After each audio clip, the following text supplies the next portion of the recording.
আসসালামু আলাইকুম। Essential training on AutoCAD কোর্সের আজকের পর্বে সবাইকে স্বাগতম। আজকের লেসনে আমরা জানব স্ট্যাটাস বার সম্পর্কে।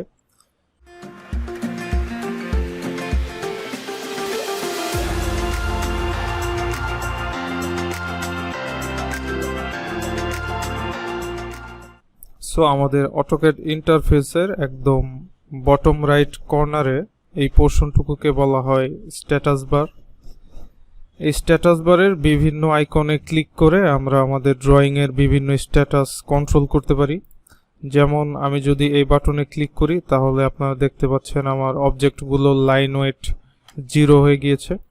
আবার এই বাটনে ক্লিক করে আমি কিন্তু লাইন ওয়েট ইনক্রিজ করতে পারছি, অথবা আমি যদি ট্রান্সপারেন্সি অন করতে চাই তাহলে এই অপশনে ক্লিক করলে অবজেক্টের ট্রান্সপারেন্সি শো করবে। এরকম প্রত্যেকটি অপশন আমরা আমাদের ড্রয়িংয়ের কাজে সাধারণত ব্যবহার করি, এবং কোন অপশনগুলো আমরা এখানে রাখতে চাচ্ছি বা হাইড করতে চাচ্ছি সেটা নির্ধারণ করব আমরা এই কাস্টমাইজেশন অপশনে ক্লিক করে। এখান থেকে যে অপশনগুলোর পাশে ক্লিক করা আছে সেই অপশনগুলো এখানে শো করবে, এবং কোনো একটি অপশনের পাশ থেকে যদি আমি ক্লিক উঠিয়ে দেই, যেমন আমি যদি চাই এই ইউনিট অপশনটিকে হাইড করতে, তাহলে এই ইউনিটের পাশ থেকে ক্লিক উঠিয়ে দিলে অপশনটি হাইড হয়ে যাবে এবং ক্লিক করলে অপশনটি চলে আসবে। আমার স্ট্যাটাস বারে এখন আপনারা যে আইকনগুলো দেখতে পাচ্ছেন এগুলোর প্রত্যেকটি আইকন আমরা 2D রিলেটেড কাজে অধিক পরিমাণ ব্যবহার করি। এই আইকনগুলি সম্পর্কে একটু আপনাদের আইডিয়া দেওয়ার চেষ্টা করব। যেমন ফার্স্ট অফ অল হচ্ছে আমাদের গ্রিড মোড।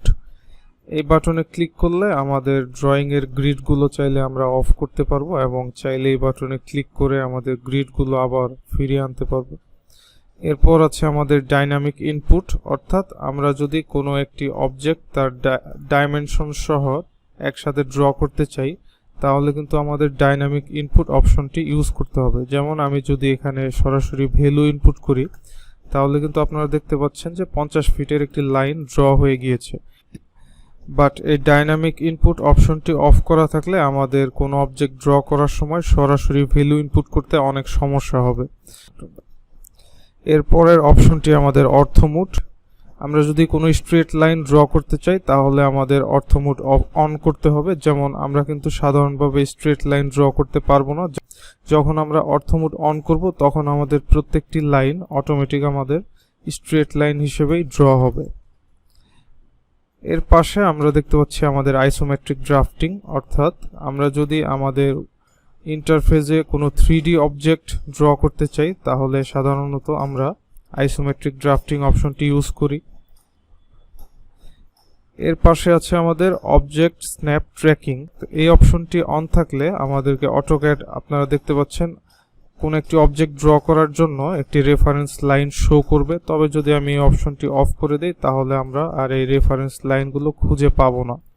দেন আমাদের আছে অবজেক্ট স্ন্যাপ, অর্থাৎ আমরা কিন্তু চাইলে আমাদের কোনো একটি অবজেক্ট স্ন্যাপ করতে পারছি।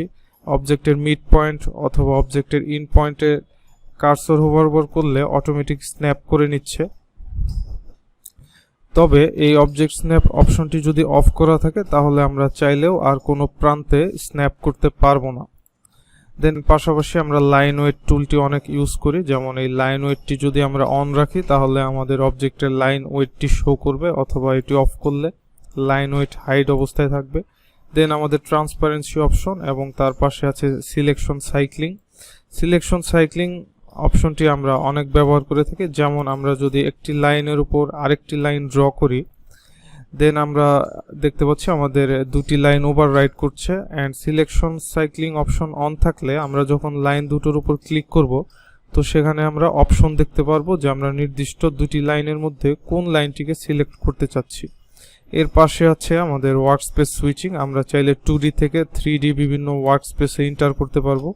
এর পাশে আমাদের ইউনিট অপশন, ইঞ্জিনিয়ারিং, ডেসিমাল বা আর্কিটেকচারাল যে কোনো একটাতে আমরা সাধারণত কাজ করি।